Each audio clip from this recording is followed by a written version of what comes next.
the industry was basically the same kind of business model, secular record business, Christian record business. The business model was the same. It's just that we didn't have any money. We had very little money compared to the excess that we had when we were making records for Arista Records in those days, in the early 80s. The budgets were hundreds of thousands of dollars, and we did whatever we needed to do. They supplied us whatever we wanted, some of what we needed, but a lot of what we wanted. And then we started making Christian records, and it was just a fraction of the cost. But one thing I learned is that the guys that made Christian records for years learned how to make great records for a fraction of the money because they had to. We had to make records that sounded expensive, and that's exactly the term we would use. Man, that sounds expensive, even though the record cost us, 30 or 35 grand instead of 400 or 500,000. And the secular band I was with was not, this wasn't the Beatles, so it wasn't multi-million-dollar budgets, but it was in the hundreds and hundreds of thousands. So there was a difference.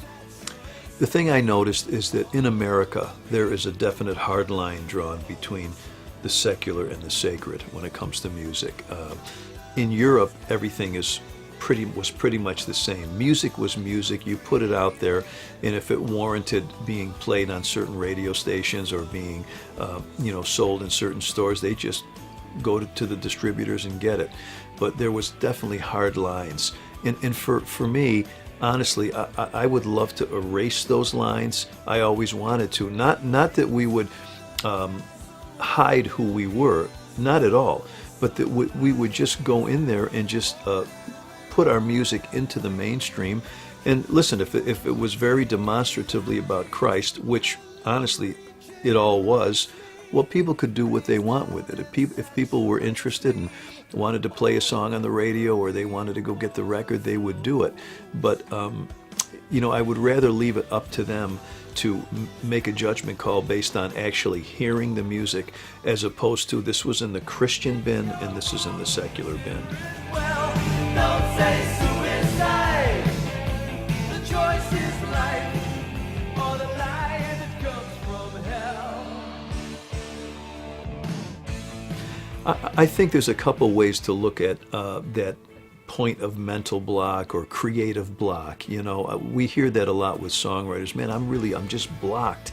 I've had a period of days or weeks or months and there's nothing there, And sometimes that just happens. So you've got to just there's two ways to look at it. One way is you can just regularly write and just write something, get it out. Or some of us have the luxury of, because we don't write songs for a living, we can just let it happen when it happens. And if I feel blocked and I'm not under a deadline, well, if I'm blocked, I'm going to do something else. I'm not going to fight it anymore.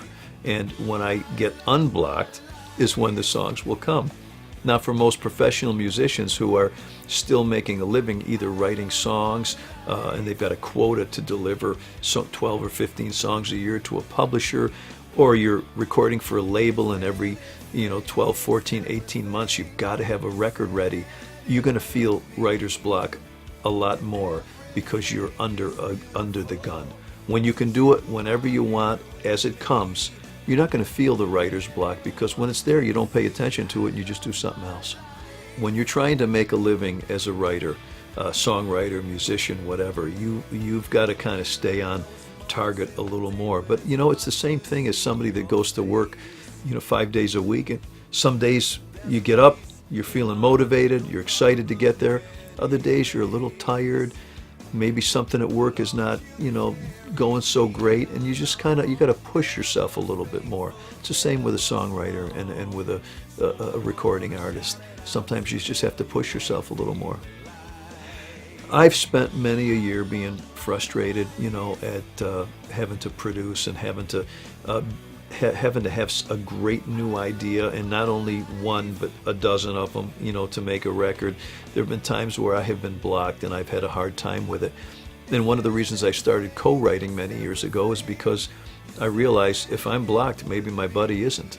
So I would immediately start co-writing, and I'd find great writers. And when you write with 4, 6, 8, 10 people, pretty soon you realize the ones where you've got that real thing with, and you're just in sync with this writer.